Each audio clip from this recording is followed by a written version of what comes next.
What's up, YouTube? It's been a long time since I've done anything instructional, but I learned part of a song called The Introduction by Steve Morse that I've been into for a number of years but never bothered to take the time to break down. I haven't seen anyone else do it on YouTube, so I figured I'd give it a shot. The purpose of this being really to practice string skipping and inverted arpeggios and stuff like that. That's how I personally like to practice, not that you should do what I do because, you know, why aspire to less than greatness? But I think if you practice things in the context of a song, it makes it the learning experience more fun. So anyways, these techniques are pretty tough, especially when played up to speed. They're big time tongue twisters for your hands and even for your picking hand. Steve Morse was really proficient at that. So anyways, I will walk you through each one of the arpeggios and the voicings, and that's about it. So most of the time when you're doing string skipping arpeggios, like Eric Johnson would do, you'd be really careful to not let the notes ring out. You'd want them to be distinct and clear. So like for example,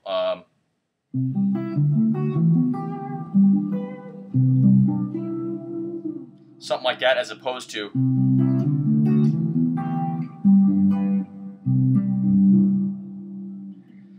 but in this song, the arpeggio, it's kind of a mix between the two because he gives it this open string kind of ringing out type of a sound so that each arpeggio really kind of bleeds into the next one. At least that's how my ears would describe what I'm hearing.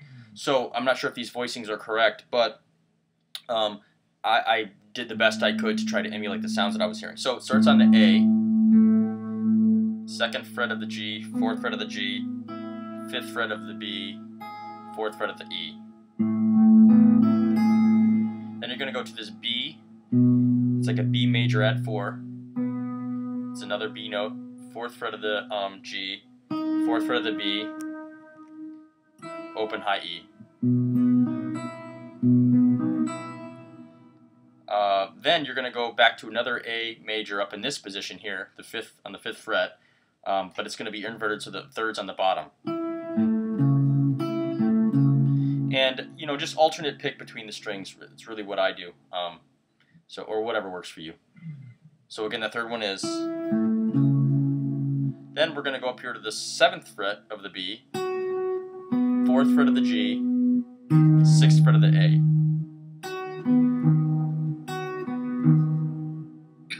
Then we're going to do the same shape that we did here on the A major earlier, the first one. 4th fret, 5th fret on the B, 4th fret on the G, 4th fret on the E. 5th fret on the E, 4th fret on the A, 5th fret on the B, 5th fret on the A, 3rd fret on the B, 2nd fret on the G, 5th fret on the A, or you can hit the open D string, whatever. So that's the, 2, 3, 4, I guess that's the 6th one, the 6th arpeggio. The first one is this A note. Second one is this B. Then this A is the 3rd one again. This is the 4th one. This is the 5th one. This is the 6th one then. And I think that's the hardest one, but the finger positions are really important. You want to obviously put yourself in a position with the last note you've played so that you can you know, play all the consecutive notes after that. So I kind of finger those two. This is the 5th one. Playing with the 2nd and 3rd fingers, ending on the 4th finger or the 1st finger, using my pinky, index finger again, ring, pinky, middle, index, ring, because then the 7th one, we're going to slide from the 5th fret up to the 7th fret on the high E, 5th fret on the B, 6th fret on the D, 7th fret on the A, open E. Then we're going to play this major shaped double stop here on the 10th fret of the B and the 9th fret of the E. Immediately following that, we're going to do 9th fret on the E, 12th fret on the D, 9th fret on the G, 12th fret on the B.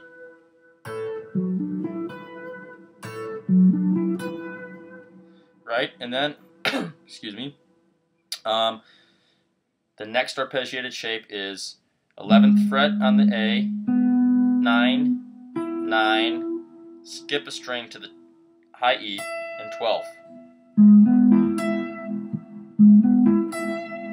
Then I think you're going to hit like an open A, 11th fret on the D, 11th fret on the G, 9th fret on the B. Then this last run up, it's going to start here on the 14th fret of the D, 11th fret of the G, 12th fret of the B, 14th fret of the B, 12th fret of the E, 16th fret of the E, and then you're going to go back to this E note here on the 12th fret of the low string. So, slow.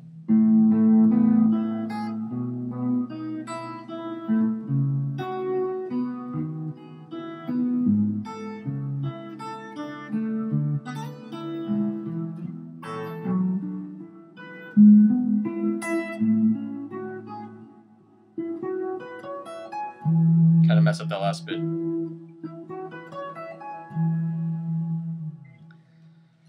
Then we're going to start here on the high E again.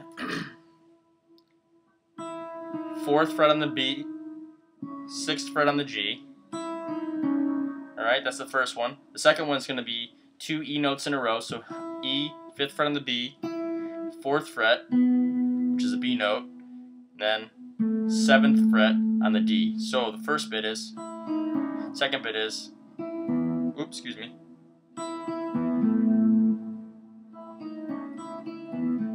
That's how it sounds, okay? Then, E again, 6th fret on the D, 4th fret on the E.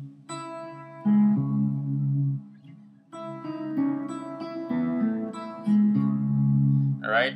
Then from that note, you're going to go 4th fret on the D, 4th fret on the B.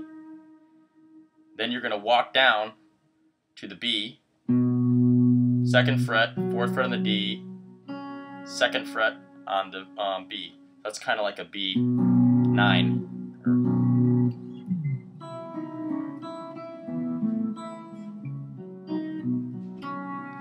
Walking down 1 fret at a time now. Now you're in the 1st fret of the A, 4th fret of the D, 4th fret of the B,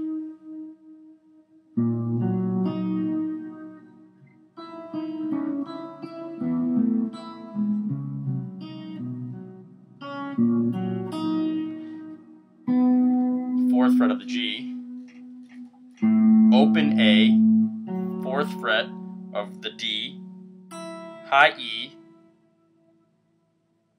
Now you're going to do like an E major inversion with the 3rd on the bottom.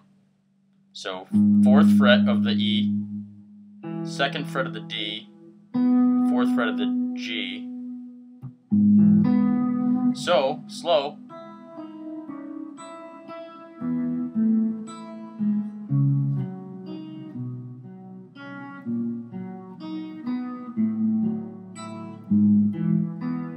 Now, you're going to play this chord, like an E power chord here, with an A note in the bass. You're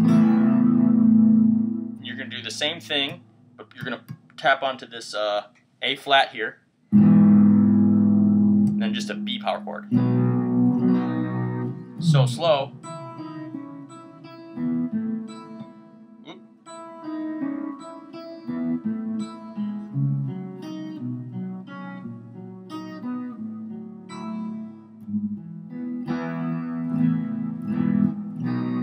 It's actually harder to slow it down for some reason.